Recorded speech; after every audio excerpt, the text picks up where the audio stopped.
PYX 106. 1-800-LAW-1010, 1-800-LAW-1010.com. On the phone, Mr. Paul Harding from Martin Harding and Mazzotti. Or as we like to call him around the gym, Johnny Pipes. Johnny Pipes. And solo quad. We like to say solo quad. He can't. He's hurt his knees skiing, I think. So he's just you're just working the guns these days. I'm actually walking for the first time without a brace in 7 weeks. It's very freeing. I told that story to, I think, 2 different people while we were gone last week, Paul, and I elaborated greatly and even made it sound more horrible than it probably was, and people were looking at me like it was awful. Horrible. Yeah. I'm like, his quadricep muscle came off his bone and came up like a curtain and wrapped around his hip bone or something. Like a live fish in a pantyhose. Yes, exactly. It felt like it did feel like that. I have to admit. I mean, I don't want to overdo it, but when it happened, it just felt like, okay, they just a marionette and they just cut the string. I'm on the ground and I'm not getting up, but the small things just gave me a chance to slow down life a little bit. You sometimes look at those biceps. Yeah, that's life. He is you're very built, Paul. When you were here last week. Hey, Bill Gates. I saw Bill Gates is saying that he's like in agreement with the backdoor to the iPhone thing. I saw that on Twitter yesterday. Let's talk about this, man. This is weird, right? What are the rights that these companies have, and what is the government's right? Well, you got a case like this when you have these terrorists out in San Bernardino, California, and you want to get in their phone, right? So, you do a poll around. Everyone says, my gosh, yes, we have to find out what they had on their phone. This was a case of national terrorism. That's where they're making the case, and they're getting lots of support. Where, other people are coming down on this or saying, listen, on the basic 101 phone scenario where I've got my information stored on my phone, I should have some right to protect that the way I can search and seizures, First Amendment protections. So that's where it's coming down. Bill Gates, I didn't follow that. He's sort of these days kind of out of the loop, I guess, to some extent. And but there's valid arguments on both sides. I think that was a closeted Bill Gates slam right there from Paul Harding. What did he do to you?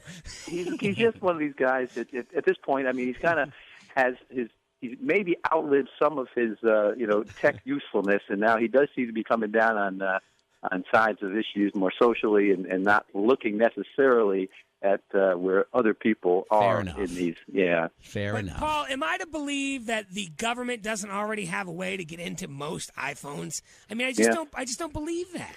Right. No, I think most people thought that little code you put in, you put 2173, and that was just nothing more than maybe stopping my code? Your brother from getting in. But yeah.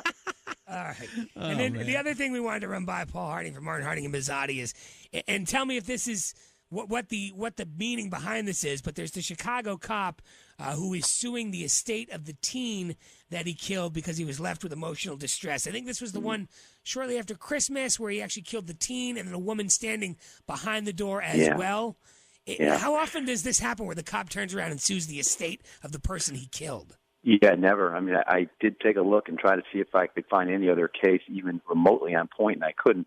Now, let's keep in mind that the police officers, being sued by the estate of the folks that he had killed, his rendition of the facts, or they're swinging bats and he's shooting at the guy swinging the bat, and so it's a counterclaim. So basically, he's gone ahead and said, "You're suing me," and the truth, he's probably has gone through a very difficult time, but it doesn't read very well in the press, and that's what he's going through right now. Is there a chance he's suing the guy just so that the estate drops their lawsuit, then he'll drop his? I just think he wants to get his story out. He doesn't want to, wants to maybe, say, look, I get the fact it's hard to look at me as a victim since I had the gun and I did the shooting. But since then, I've left the force. I'm fearful to walk the streets. My family's afraid. And so he's just getting his story out this way. I don't think this case goes very far. Number one, he's suing for $10 million. Doesn't appear to be any asset that would even get close to that if he was successful. And two, he's just not going to get that not going to get anything probably from a jury. So, I think it was more of a move that they did to just sort of try to balance the equation in the lawsuit, but it has taken on a life of its own and really made the police officer kind of look like his motives are maybe a little darker than they are. Hey, they give you one of those TENS units with those little electrical shocks for your leg? They didn't do that. They didn't do that? I think I created my own, using my hands and my fingers and just trying to do whatever I could. I think they make those things that when your muscle is so messed up that it sends an electrical shock, so it helps to strengthen the muscle because you can't do it yourself. They didn't do it. All right. Well, listen, Paul, we appreciate it as always, my friend. 1-800-LAW-1010, 1-800-LAW-1010.com. Yeah. Are we done? Yeah, no, we're good. Okay. I just say thanks, All right, guys. Paul. Thanks, Paul. Thank you. Quinn and Cantara, mornings on PYX 106.